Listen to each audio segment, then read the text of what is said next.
Hi, welcome to Module 3 of the Genius Skill Kit for Visionary Leaders.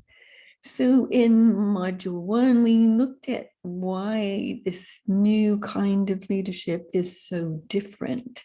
And in Module 2, we looked at unleashing genius, yours, and others, which was really fun. I hope you really enjoyed it. So in Module 3, I want to look at becoming an ideas machine. And by that, I mean, like for me, no matter where I am or what I'm doing or who I'm listening to, these ideas just pop all the time. Now, as I talked about in Unleashing Genius, um, it is about a connection to what I would call the genius field. But the genius field is kind of all around us. It's in the air we breathe. It's in ourselves as well, the quantum field. So it's come a lot closer to us in the recent year or two than it was before. Used to have to reach further out for those things. Now it's kind of embedded in us and around us and in the world. And so what happens for me is I'm listening to someone talk about what they're up to, what they want to do. And it's like as I listen to them, a stream opens up of ideas of how they could fulfill that. Now, then there's a job to say, is that what they'd want to do?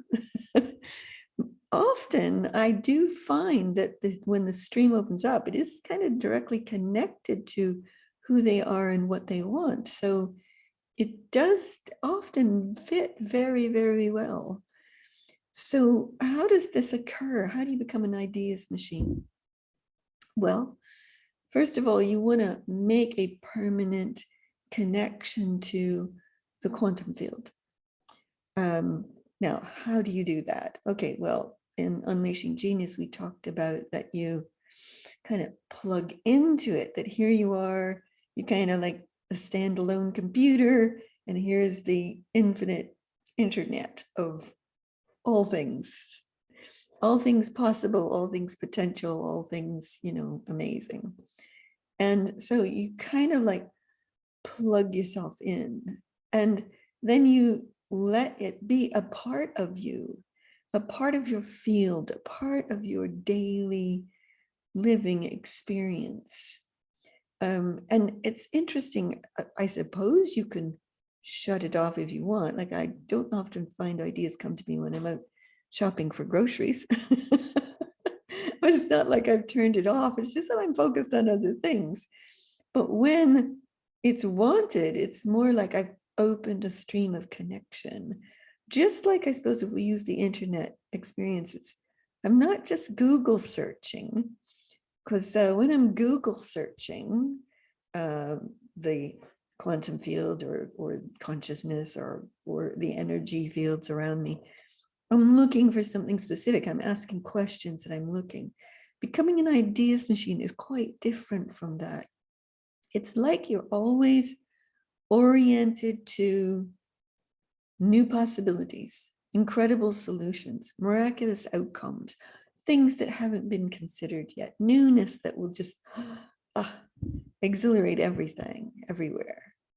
And that's really exciting to me. Now, you might set your intention in different ways than I have. Those are the things that, I would care about. So you kind of set your intentions, and setting your intention isn't just having a thought or putting something down on paper. There's an energetic piece to this. So when I say, send me great ideas that will help this person I'm engaging with thrive, or will help my business grow and do good things, or will help the world to go exhilarated in some wonderful way. Do you see what I mean? So it's not just like, I'm not just saying it, because I could say it. Okay, I'd like good ideas to help me thrive. And that's nice, but it doesn't have an energetic impact. It doesn't have a field impact. But if I say, send me a great idea for my work in the world, my visions to thrive. It's like I'm making the connections. You can even see it, my hands move around when I do that. There's a feeling of a streaming beginning between me and the quantum field where all of this good stuff sits and waits for us. I could even like breathe it in, breathe it through, set an intention where I'm aligned with it, I'm in flow with it, I've opened the doors to it, you could say. I suppose there's many ways you could talk about it. So how I use that especially is in my coaching with people. And they're probably talking about, oh, what would I love to be doing next? What's new for me?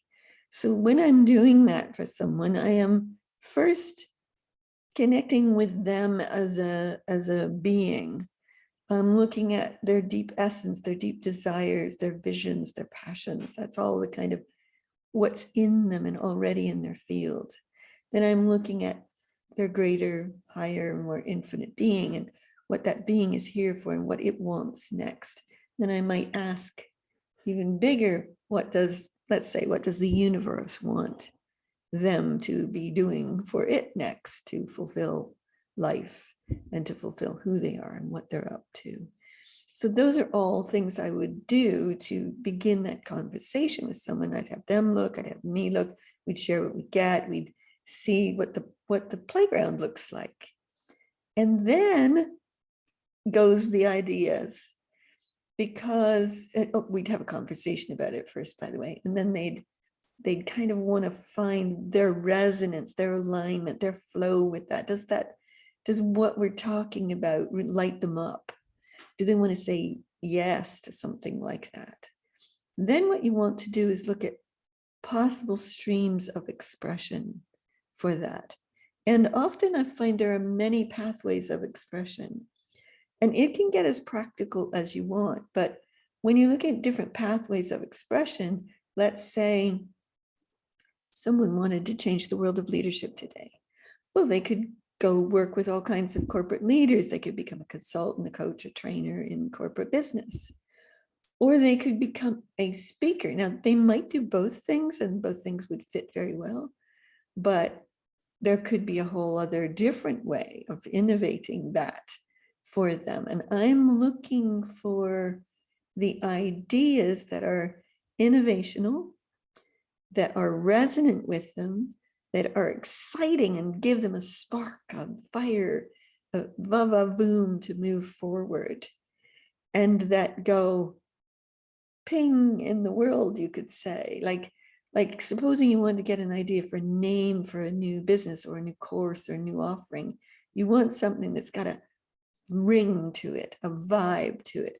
You want it to be like a magnetic attractor for people because they go, oh, yes, that, I want that. And that's where being an ideas machine really, really helps. So these ideas come that are already preset into all that I just mentioned. And they come out of kind of the quantum field, but also in alignment with that person's field. So that's one way in which I would use becoming an ideas machine. Now, there's another way if you're a visionary leader and you're looking at how to solve a problem. And let's say you wanted to be a part of the climate change solution in the world in an innovative way. And you were looking for the pathways in which you could fulfill that. So that's where becoming an idea machine leads you to points of innovation and solutions, things that haven't been thought of yet. I love things that haven't been thought of yet. That to me is just so exciting. Now, I'm also looking for things that fit a particular, let's call it a paradigm of play, or perhaps a new reality moving into possibility and actuality. I'm looking for ideas that make it fun, that make it effortless, that make it miraculous, that make it amazing, that make other people want to participate in it. That's kind of my criteria of assessment for where I'm looking for innovative solutions and new ideas to come through. So you can see what I mean about that, right? So let's say you were a corporate leader and you're in a meeting and the company has a big problem coming up to solve. And it just looks like, you could just be like, how do I do this? What are we going to do? You ask everybody, they all sit there and look at you with blank faces like nobody knows how to solve it, right? But it's kind of in your hands because you're a leader. And yes, you can source the space for genius to show up. That's one of the ways in which you can do that, which we talked about in the last module. But you could also source a space for a new idea, a new possibility to show up in the room and then put it into collaborative co-creation. So when I want to call a new possibility or a new idea into place for a solution for something, I have to let go of what I think I know about that thing. So often when we're looking for solutions, we're basing it on what is already known. And what is already known and what the past tells you about it will give you a kind of fixed approach to it. So what you want to do is broaden the look. You want to be able to expand and step back a bit from it. You want to look a bit beyond it. Now, one of the ways of doing that is you can look at what's the greater potential of this moment. I believe that every circumstance, every tragedy, every difficult thing, everything that needs to be solved is offering us the potential for something new and exciting to come through. So one of the first things you want to do is orient to what is this for? What's new and exciting here that's waiting to come through? You get that insight, that information. You might speak it, you might just energize it, you might just call it into play or do all of those things. And then you kind of open up the doorways for some new innovative solution to drop in, something nobody's thought of, maybe never thought of before. And you want it to kind of drop into you or pop up from you. It could come from, I suppose, many directions, but it might even pop out of somebody else's mouth, because it doesn't matter whether you're the one that does it. It matters that it gets completed and you're opening the space for that new possibility, that innovative solution to come present into our awareness and then to be able to take action on it. So there you go. It's exciting, isn't it? Okay, I'll just wrap it up there.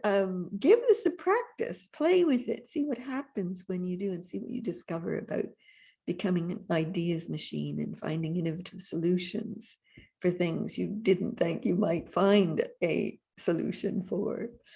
Okay, that's it for today. Thanks. Bye.